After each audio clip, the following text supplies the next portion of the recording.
ओम नमो भगवते वासुदेवाय। अथ श्रीमद्भगवद्गीता द्वितीयाध्याय सांख्ययोगः। श्लोकांक 52। ध्यायते विषयानुस्वाहं संगंस्तेषु पूजायते संगश्च जायते कामः कामक्रोधविजायते।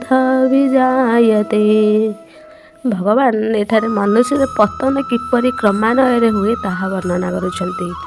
विषय गुड़िकर बारंबार चिंतन करुथिबा पुरुषर सही विषय गुड़िकर आसक्ति जात हुए। आसक्ति कामना जन्म निए एवं कामना बाधा उपजिले क्रोध जात हुए। यह मनोविज्ञान एक गभीर विश्लेषण। प्रथम कौन विषय वस्तु बा भोग विषय चिंता करने द्वारा ताहा प्रति आकर्षण बढ़े। यही आकर्षण आसक्ति परिणत हुए। ताकू पाइबा पाई इच्छा व कामना जागृत हुए परिणत हुए। जति से कामना पूर्ण न हुए तेरे मन रे क्रोध सृष्टि हुए। हरे कृष्ण।